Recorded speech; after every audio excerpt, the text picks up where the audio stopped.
bèn on đó vào bữa tháo giang hồ ồ diệp nòm biến á mà cá bữa miệng mưa tỏi y đom tu tại choàng trên rồi là bài mà cá mai hay tao tại tao dùn á thôi một bữa sâu chỉ xin ồ. The first time visitor please stand up. Tại tao dùn first time mai nó thôi sâu chỉ xin ồ. Có đi có mà tao có nữa nha sâu chỉ xin nào mà. Nị nhé hả nó nị bình cho có á. Và anh hay mấy ta sẽ chết cho nó bài.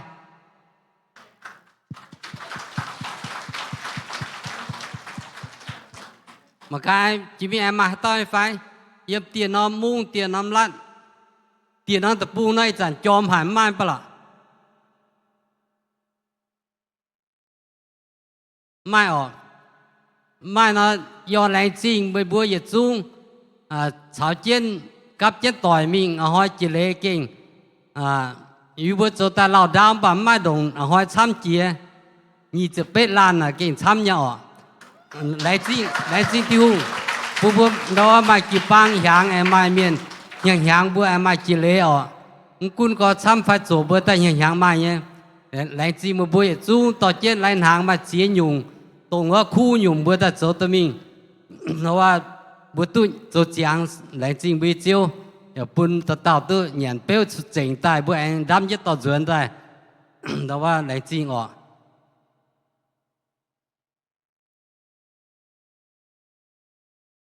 như chẳng bữa coi chẳng hộ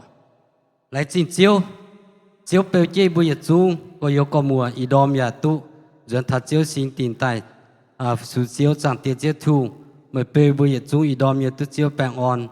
mà tây ẩm tu tài nếu mà tỏ mìnhอย่ามาเตะมาลำมุนยืมเปียวเตี้ยมุนทุเชื่อตุ่มชาถึงเจนจ่อลงดูว่าแปลงเพื่อดูให้ตุจวนแต่ผู้สูเจียวจังเตี้ยเจ้าทุ่งโอเมื่อเจียวใช้วัตถุเยี่ยมอย่าจิ้วเกาอย่าอีห้อยแอมไม่อีเวอร์เมียนกูคำเมียนกูเปียคำเนี่ยต่อกิ่งโซตาออนอีบุญเหี่ยวเมื่อเจียวปุ่นทรงเมงนินในจริงเจียวอย่าแอมไม่ในฟิบวิเนี่ยดูว่าต่อจุงเนี่ยเมื่อเจียวปุ่นออกมาสิ่งเคียป่าจุงในจริงเจียวเปียวจีจุงทุเจียวแปลงอ่อนอีจะน้ำเฉยบ่จีกรอยู่บัวในจริงต่อจีเตยสูบัวคอยเจียงโฮเอเมน All right, good morning. Ta tập bang on your face, Hoi. Good morning. Okay, Hoi như kinh sơ yếm Ephesos the trang verse 19 to 20. Han nói con ở ôi chủ lòng sinh dương thanh thiên hương nhẹ dương chào sinh linh bún miên bên chuột nhẹ dương bên bún miên bên chuột nhẹ dương lan chào lan con ya ôi chủ lòng hiếu bao dương thanh chiếu ya ôi chủ tên bùa chiếu Giêsu Kitô nhẹ bùa chan chan为万事lãnh chính chan địa thiên hương. Amen. Bùa lom giọt chỉ xin bao dương ở bùa tài nái bao dương. We've come to praise God.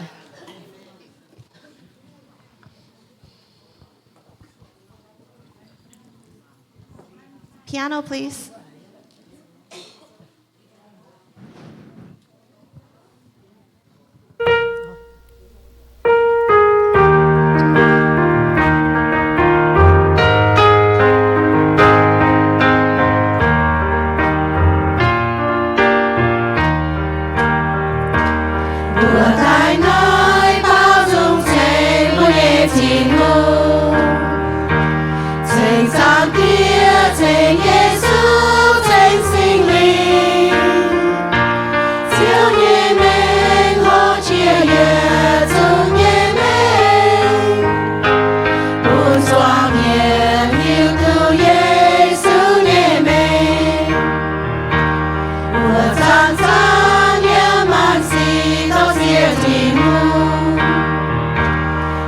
Yes.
情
Amen. Bữa chuối tựa ạ.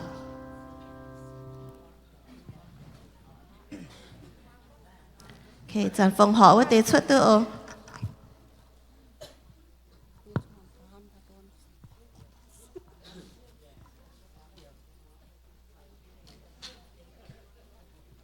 Hello.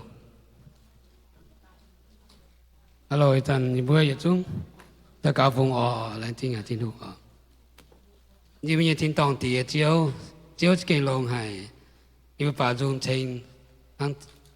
dùng con nó. Nếu bây giờ mày chẳng mà chia tháo, sẽ cái lồng hải lại tiếng đủ. Bữa họp dùng nom chẳng hồ, chăn trên chiếu.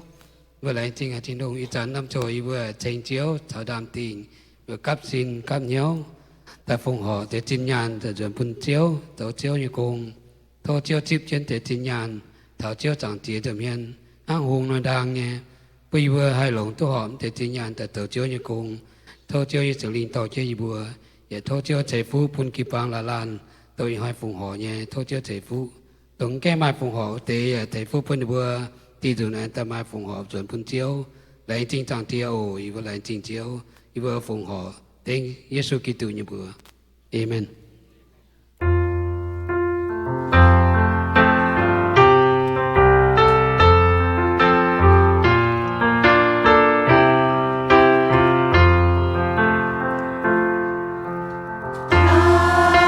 Thy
lâm rồi anh chỉ xin bà cái hà lại dừng ạ.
Suy tự ở dan bữa biển bữa như hiếu mong kinh sâu ở bữa chip khám vào ở.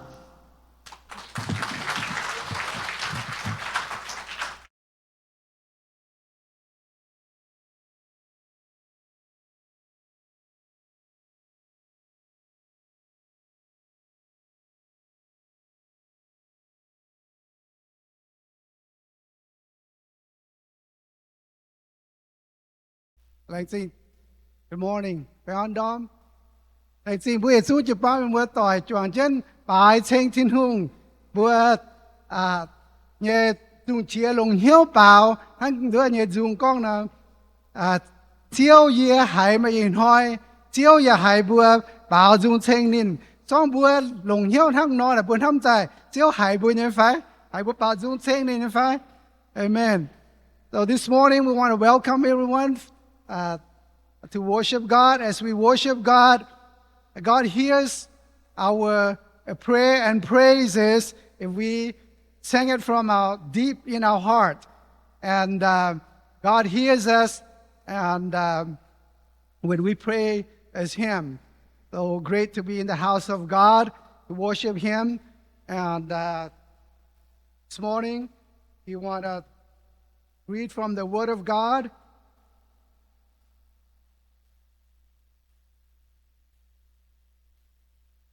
Okay. So today's message is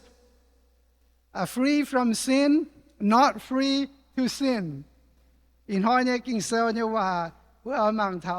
เสบวดตุบปุงก้อยเมียเยี่ยมจุยตุปุงก้อยเมียป่าปุงก้อยปุนบัวมิงเจ้าจุยทั้งนอเบิดเลือตาเก่าเลยเบิดตัวกิงเซลเลย let's pray เดี๋ยวอีดอนบัวแหล่งสิ่งที่นุ่งต่อเสียเจียวอีดอนมีบัวจวงเช่นมังเจียวเนี่ยว่าเจียวเนี่ยกิงเซลเจียวเนี่ยโตเจียวเนี่ยกิงเซลโตตายปุ่นอีบัวห้านอโตเร็วห้านอไอ้เมงแปะไอ้หิวตุเจียวไอ้ดอมอีบัวไอ้ไทยเจียวเวยไอ้ดอมเนี่ยจังโฮอีบัวโตเจียวเนี่ยกิงเซลโทษที่นุ่งสิงลิงจะโกงเยี่ยมอีบัวละลานเมียนเนี่ยเหี้ยวปุ่นอีบัวหวังตุให้ยาเปลี่ยนเหี้ยวโอเจียวอีกันเป็นจุยทั้งปุ่นเยอะด้วยไอ้กองเย่กองตุสุยามกองเพียนกองเผียวยามกองเพียนเจียวเยว่าเจียวที่นุ่งโทษที่นุ่งสิงลิงต่ออีบัวละลานโอจันอีบัวทั้งไอ้เต่าเก่าเกี่ยวน้ำเจียวปุ่นเจียวอีบัวเขาอีบัวเจียวสุนันเจียบัวอาเมนและอาเมน So those of you that are English speaking, you can read,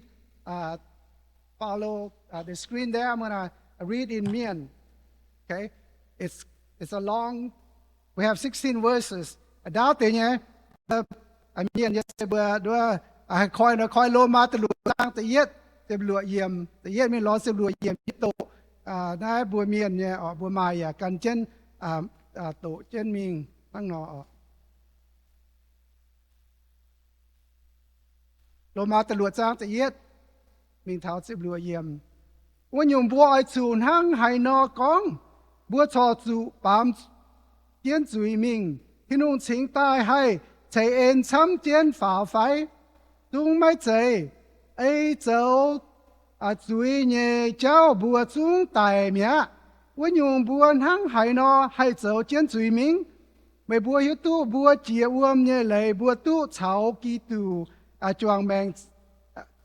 เจียเลยวัวจันตู้เฉานินจวงไตทั้งนายบัวเจียวมเย่เลยบัวเฉากีตูไตมิงทั้งนายบัวเจียวมเย่เลยบัวเฉากีตูไตมิงเปียบเจนเวปุนบัวตู้เสียงแมงอันทั้งกีตูไตมิงจางเตียยาลงย่างลางเย่ต้มชาปูนินแองนางตายเจียงเจนวนอแต่ก้องบัวเฉากีตูจวงแมงแต่ก้องบัวตู้เฉากีตูจวงแมงไตไฟเฉาเจียวจวงเปียบทั้งนอทิ้นหุงปุนบัวนางตายทั้งนินปุนกีตูนางตายบัวยาตู้เฉากีตูจวงแมงเจียงบัวยาหิวตู้บัวเยโล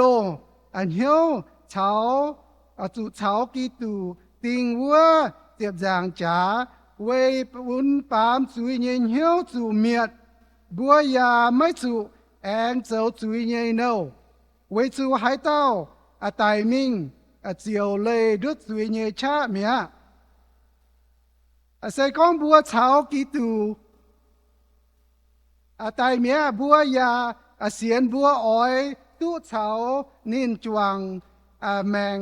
เจียงไฟยาให้เฉากีตูเจียงเจนบัวหิวตู้กีตูไตมิงทิ้นหุงแองปูนนินนางใต้กะฮานินเหยียดลิวไม่ไต hai tài nhé cha mai hay cún nín ít tu tài quầy bún suy mai hay cún nín tài dùn tòng yết liu ít chân nín chiang chiến sẽ quầy thiên hùng chiang mấy bùa phiền hăng nhé ỏi chủ phun can chủ tài mía nó chuối cún mấy chiến bà mấy bùa cháu ký tù chuang mèng chiang chiều quầy thiên hùng chiang chiến vậy nói mấy tung bún chuối cún mấy bùa hay tài nhé xin đua mấy bùa can nhện hiếu hẳn ỏi cháu mấy tung bún xin chàng nhé hay nhung cháu chuối lồng cháu hoài hay nhé xì tạo duẩn ỏi chủ phúng can bún thiên hùng hăng tài minh bà thiên hùng bún ẻng nàng tài nhé miền nó ya cho xin nhé nhung nhung bún thiên hùng lồng cháu họp nhé cháu tùy mấy tu ẻng cháu mấy bùa nhé cháu về chú mấy bùa mấy yếm lây lạt cả đĩa mấy bùa yếm thiên hùng nhé ên với nhung hăng hay nó cháu bùa mấy chế yếm lây lạt cả đĩa yếm sẽ yếm thiên hùng nhé ên cả đĩa hăng này bùa xuôi bám chui phải chúng mấy chế mấy bùa mấy hiếu tu phải để con phun can dấu tài hải tao nhé nâu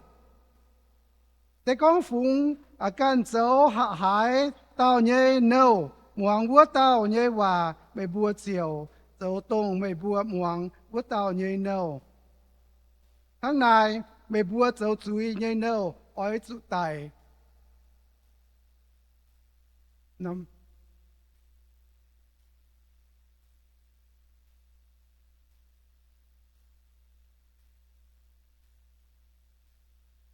bùa hitu bùa ASEAN thiên hùng tàu bùa nhẹ diều chiếu tiêu kinh sâu bùa tiêu nên tu bùng gói bùa yếm chui mía ya đôi nhẹ yếm tài nhẹ cha mía bà kinh sâu bùa con bùa thế ai mình bà mình châu chui với chú thiên hùng bùng gói bùa mía hăng nó sẽ có thiên hùng bùng gói bùa cho ai mình hăng này nó châu phải yếm đôi nhẹ này tự yết yếm Roma tự yết tự luật trang tự yết yếm nên họ con phiên sang polo con sẽ có thiên hùng nhé có thiên hùng đua nhé nhé en đồng này búa cho anh bám chân suy mình không phải yếm đua nhé nhị chếp đua nhé chếp yếm nên nhà con phiền hăng nhé nên tao nên con nhé xe hăng yếm đua nhé Roma tầm trang nhị chếp yếm đua nhé phiền sang polo nên hăng nó con thiên hùng bún lây là yếm nai lùng đĩa dấu bún suy cha chăm chân pháo bà suy yếm hải chúa chăm thiên hùng nhé en yết dây chăm chân pháo phiền sang nên polo nên hăng nó con thảo liệu diễm yên biển hiếu con như thiên hùng nhé en suy hăng nó tòng cầu chăm thiên hùng nhé en anh chăm chân pháo phải nếu hăng nó bùa dấu chân suy mình phải hăng nó yếm tự yết yếm thảo yếm phiền sang polo xin đại con mấy chế. As we have read Romans chapter 6,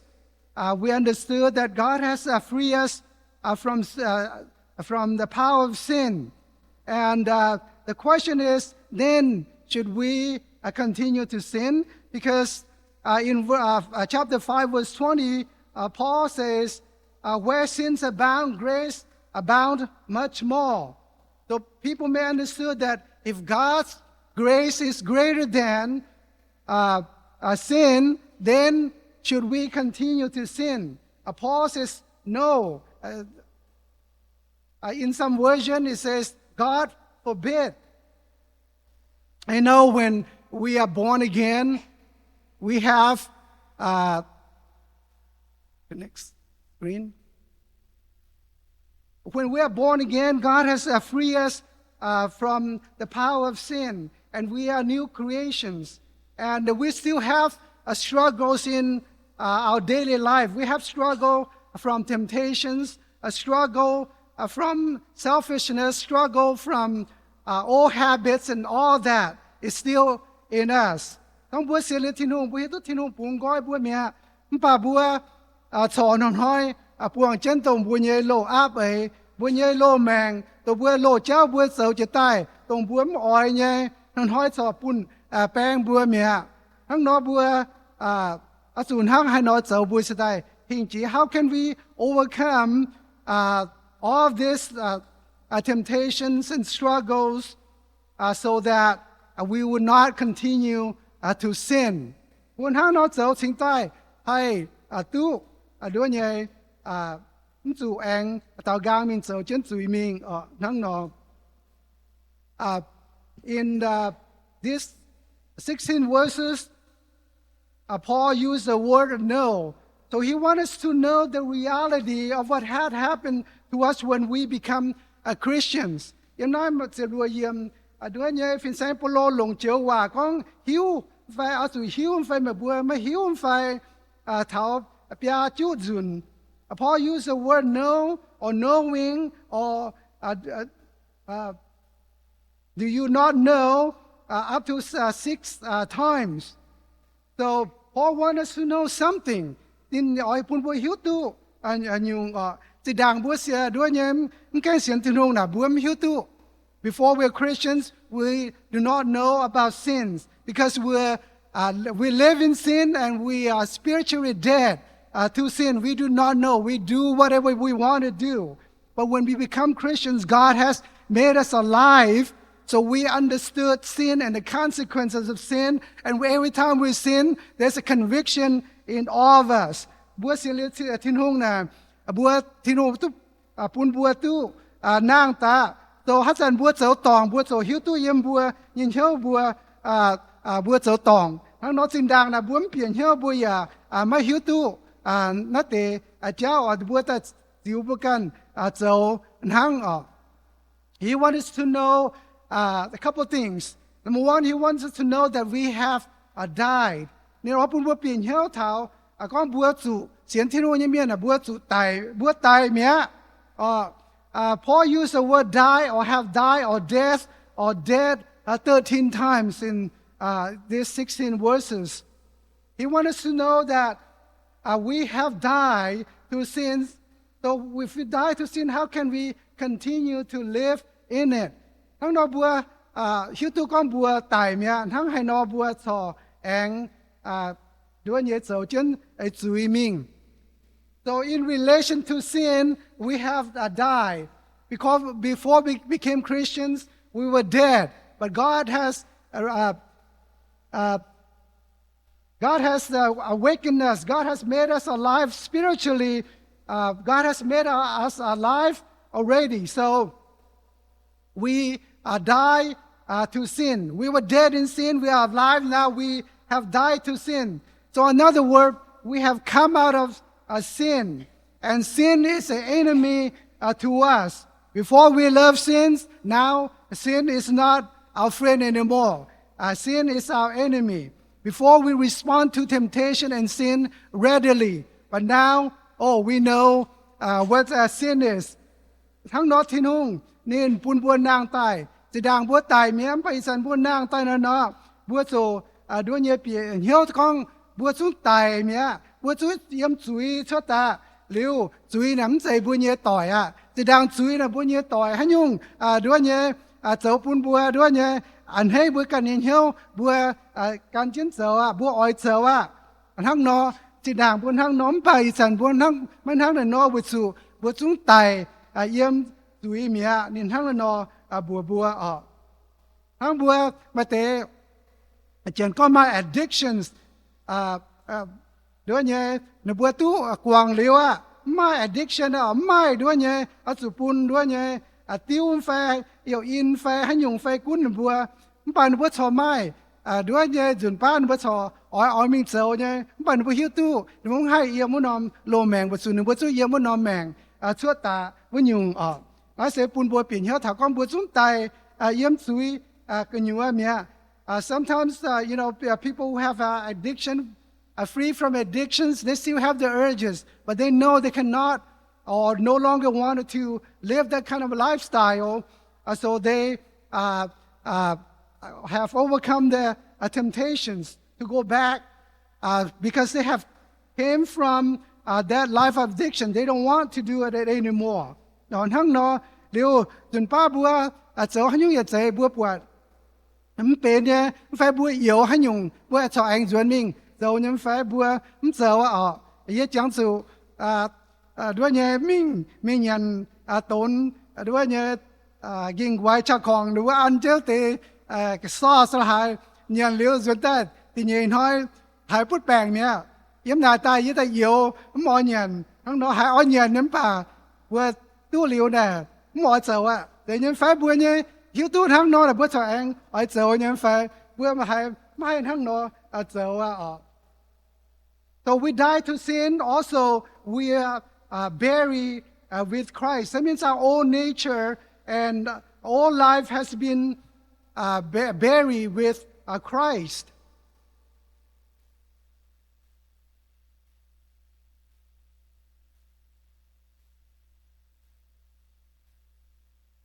Verse 3 and 4 says, "Or have you forgotten,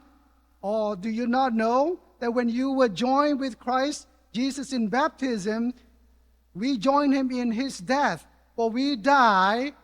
and we were buried with Christ by baptism. And just as Christ was raised from the dead by the glorious power of the Father, now we also may live a new lives." So yesterday we have seen 28 brothers and sisters who decide to take water baptism, baptize in water with immersion. So that is a good picture of what happened to the believer. The believer in Christ have died and buried and also rise again. Yếm đua nhé tự nhiên nhung nên ở pun bùa say bùa tan tài hang bùa giả chú bùa nhé lô mèng là chú biop chân chào chiếu biop chân anh nàng tài bùa nhung nọ hang nói bùa tu bùa thảo mà miền chấm nhé chỉ bùa nhé lệ bùa bùa thảo con bùa xuyên lên thiên hùng bùa nhé mèng sen hang này nọ bùa chào chiếu tài míaอย่าbiop chân bùa nhé lô mèng là tài mía anh biop chân anh bùa anh hang chiếu nọ chào chiếu anh nàng tài. We have died, buried, and rise again. We have identified with Christ. Now, you said, if I become Christians or if I've been baptized, that means my own nature is completely gone, completely changed. Spiritually, we have renewed. We are still in the flesh. We still have to fight our daily battles. Hang nói con bữa xiên lý Giêsu Kitô bữa tài miếng với nhung bữa nhé lô mèng tông bữa nhé áp ấy bữa thọ bữa nhé tài dình miếng phái tài dình thọ nàng nhé hang nói bữa chính tài nôm thôi sẽ tại chủ buông chủ này hang nói bữa chủ bữa nhé khảo thiên hùng bữa chính tài bữa hai tu hình chia bữa nhé lô mèng bữa nhé lô áp ấy tan bữa khu tài mình anh hang bữa thảo biop chân anh hang bà bữa anh đang tai bữa đang tai này bữa hiếu thảo con chiếu bùng coi bữa mía. We have died, buried, and rise again. We know that our old sinful selves were crucified with Christ so that sin might lose its power in our lives. We are no longer slaves to sin, but when we die with Christ, we were set free from the power of sin. So when we arise again, we have been set free from the power of sin. So when we are buried with Christ, spiritually speaking, we rise again. The power of sin has no longer control us. Before we're Christian, we were under the dominion and the power of sin, and we were a slave to sin. So once we have come to Jesus Christ, we have been united with Him. We were crucified with Him. So our old person is crucified with Christ already. Bây giờ lô mang lô ấy là tụ tiếng yếm chân dịp giảng trả tụ tài mía vẫn dùng tụi nhớ chăm hay đua nhớ anh hình chia bùa hăng nọ bà bùa tụ phải phim của tụ hăng chẳng bùa con là bùa cho mai lô ấy yếm bùa nhớ anh hiếu hát dàn bùa muang bùa nhớ lô ấy vẫn dùng buôn nhớ lô ấy phải bùa nhớ lô áp ấy phải bùa nhớ lô miên tông tụ tiếng dịp giảng trả so anh hay nàng tài ở nhung nó bùa mai ai lan nhân phai bùa ỏi bùa như lô mèng anh tàu gang tàn phai thằng nó our old life and old nature has been crucified, but we have this struggle, but do not give in to the struggle or temptations. We do not want our old person to be kicking on the cross again. Okay, a picture, image. The image is that we have died and been crucified with Christ. So we don't want that old person to become alive again. Sometimes, people will want to bring up old stories and old problems to their spouses or their loved ones, and they start to argue and it turn into fights. That's why you don't want to bring up old sins and old problems with your spouse. If you do that, you end up having problems. Same thing. We don't want we don't want our old nature to come alive again. We want it dead. But sometimes we do struggle. If we do struggle, it is reality, and we do sometimes do fall. If we fall, what do? Sometimes people fall, they cover up their sins. They make excuses. If they do that, the old nature will come back, and the sin gets a foothold in your old person again. Con bữa tòng bữa chủ nhiệm chuối bữa chủ khảo thiên hùng quang chuối pun bữa con bữa chạy thang nó dấu pun bữa nhẹ lô mèng lô áng oi tàu gang tài với nhung. The second thing that Apostle Paul wants us to know as a Christian is that we are alive. Know that we are alive. Paul used the word alive, live, life, new life, up to 11 times in these 16 verses. Not only that, we know that we are dead, buried, rise again, resurrected again, but we are also alive in Christ. When we are alive in Christ, we are to live a new life. Our old life is dead. And God wants us to live a new life. Thằng nó,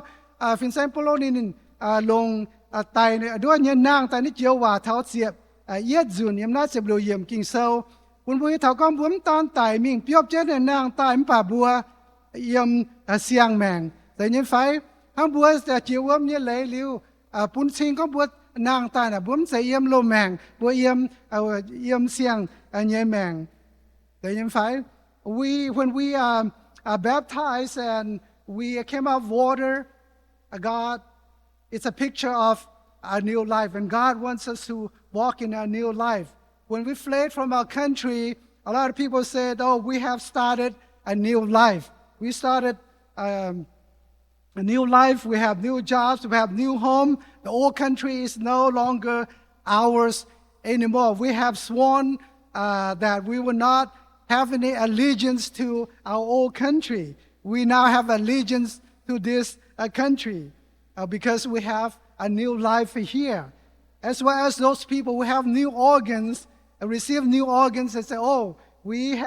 I have a new life again now. Hang no bua nhai lo mèng tai mía, hang bua piao bua nhai tập buông, bua con bua cần yếm xiang mèng, bua cần mai xiang công bua mai xiang tong, bua yếm xiang tập buông mía, bua con bua hun cha, ye sum bua yếm lẹng ang đua nhai ang thăm bua nhai lo tập buông, ang thèn bua nhai lo tập buông, bua thăm bua nhai xiang tập buông hang bua bền nó tập buông nhai miên mía, hang no buông say đua nhai yếm lo mèng, bà bua yếm xiang mèng thì nó gọi phun bua yếm xiang mèng sẽ yếm bua nhẹ lô mèng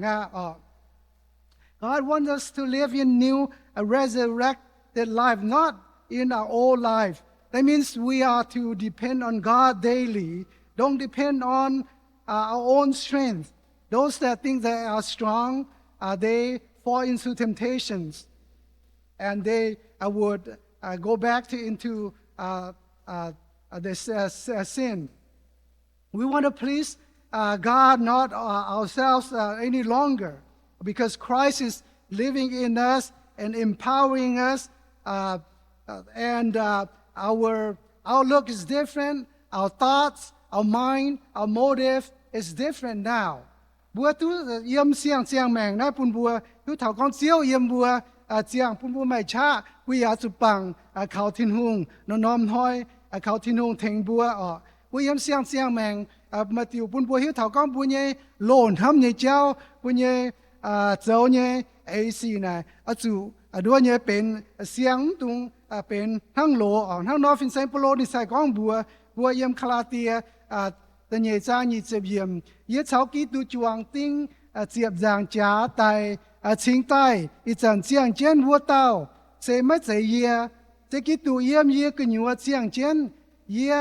อีจันเจียงเยี่ยแมงเยี่ยตู้เจียงเวจูเยี่ยเสียนทินหงเยี่ยตอนตรงห้ามเยี่ยยาเวเยี่ยเสียแมงหัวเต้า That's why Apostle Paul says in Galatians 2:20, I have been crucified with Christ. It is no longer I who live, but Christ lives in me. And the life which I live now in the flesh, I live by faith in the Son of God who loved me and gave himself for me. Here Paul says that I have been crucified with Christ. The old me is no longer alive. It's long gone. I'm alive and living because Christ is living in me. This describes a new resurrected life, not an old life. Hang nói fin Saint Paul sẽ con bùa ni nhé mèng tu tiếng yếm dẹp giang trả tài mía bùa yết xuống ya fin hang nhé bùa nhiêu lô mèng bùa nhiêu lô miên bùa nhiêu lô ấy này mía mà xiang hang đó bùa nhé đua nhé chiếu su yếm bùa xiang yếm bùa bùa nhung hang nó bà bùa thọ hang chẳng bùa con nó bùa thọ chủ buông sẽ nhé cháu bà bùa hiếu tu ý chản bùa mai cha hang chẳng bùa con chỉ tài nó chú im hay cao hình chỉ bùaแต่con bùa bùn chú ý cún bùa mai chẳng kín đua nhé chú im phải bùa kín giờ chú im phải kín đua nhé họp hang nó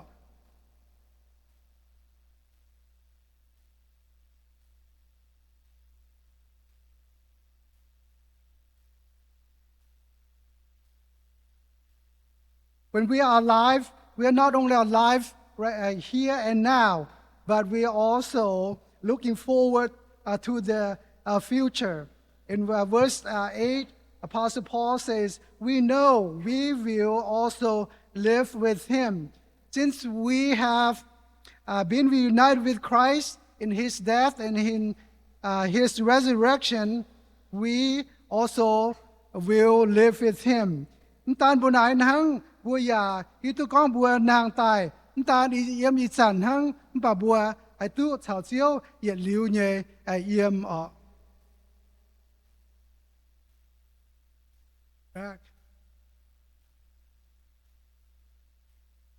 After knowing that we have died, that we have been buried and resurrected, we also need to act upon what we know. Tan bùa khủng hiếu tu hăng bà bùa chủ hăng hay nó châu. And so nên bùa yếm chim nhẹจะฟาร์มเยี่ยมนินทักนอกองบัวยังโตจุนจะมีชาวจะฟาร์มเยี่ยมนินกองบัว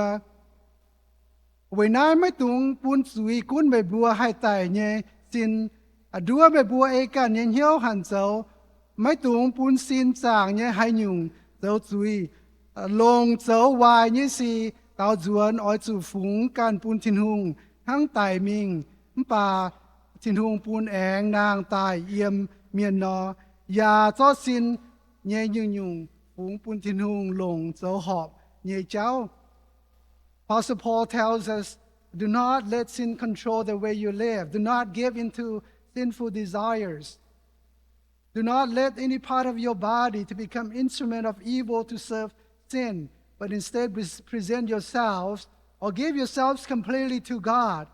For you were dead, but now you have a new life. So your whole body as an instrument to do what is right for the glory of God. The idea is that our whole being belongs to God, not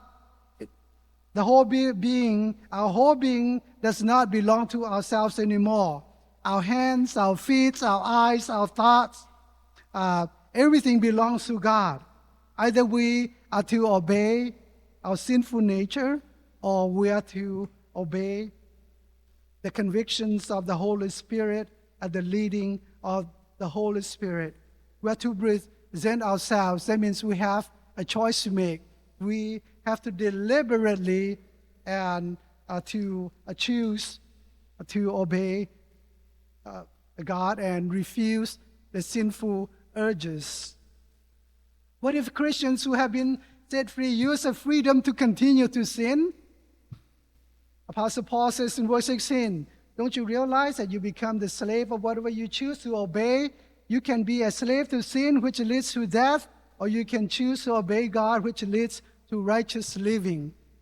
Chứ con bùa chiếu bùng gọi bùa liều với nhung bùa anh mình bùng gọi bùa mình走注意với nhung anh hao hay nó ở phía sang polo con bùa mình hiểu tu phải bởi bùa mình hiểu tu phải chứ con bùa走注意bùa走注意nhiên nâu走注意nhiên nâu走to bùa mình chủ tài God's grace has set us free, but that does not mean that we are to be in control of ourselves. The moment we are in control, we are no longer in control, but the power of sin. Either we are dependent upon God or we are serving sin as our master. If we are under the grace, we are under the lordship of Jesus Christ that allow us freedom not to sin. That's why Paul says, do not use your freedom to satisfy your sinful nature. Bùa con bùa dấu can chú ý nhé với dấu chú ý nâu điều chú ý nhé nâu cho tỏ bùa chú tài thằng đó bùa tiền thiên hùng nhé miền thiên hùng chạy en pun bùa quang dây mới nhé chú ý pun bùa bà đến mà oi bùa anh mình tao gang anh mình dấu chú ý với chú con bùa ngoan chú ý bùa dấu bên chú ý nâu điều bùa ya chú tài thằng nào nọ bùa thốt thiên hùng thành bùa lan pun bùa cái tút thiên hùng bùa lan tuân yun bà bùa nón hoi bùa khao thiên hùng thành bùa pun bùa hình chia xuống như nhungพระจันทร์บัวดิสุดาพระจันทร์บัวเจ้าตองบัวโทษthiên hùng thành bùa pun bùa hình chia bùa lành sinh thiên hùng bùaตำจอยตากาว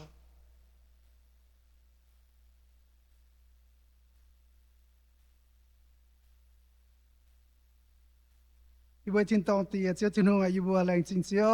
แรงจริงทินหงอีบัวฮิตุทินหงเจ้าอีบัวเจ้าเจ้าอีบัวทินหงทำให้อีบัวเจ้าตายเยี่ยมเจ็บจางจ่าเวอีบัวปุ่งกอยอีบัวเมียเจ้าว่าเจ้าปุ่นอีบัวเสียนหรือเจ้าเนี่ยเมียนสู่ทั้งตายมิงเปียบเช่นไอ้นางตายเจ้ามาอ่อยปุ่นอีบัวเองปุ่นสุยกุ้นจินอีบัวมาอ่อยปุ่นอีบัวสู่มิงเจ้าสุยเนเนปุ่นอีบัวสู่ตายเจ้าทินหงอีบัวโทษทินหงเทงอีบัวโอคุณอยู่ว่าจัน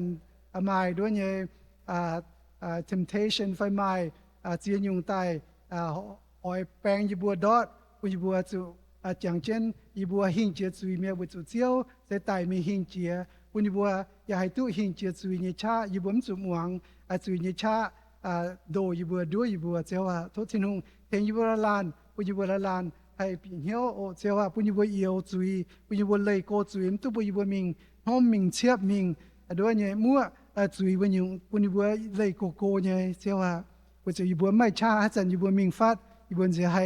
ดอดเจ้าว่าทุทินุงเทียนอยู่บัวต่ออยู่บัวโอเจ้าว่า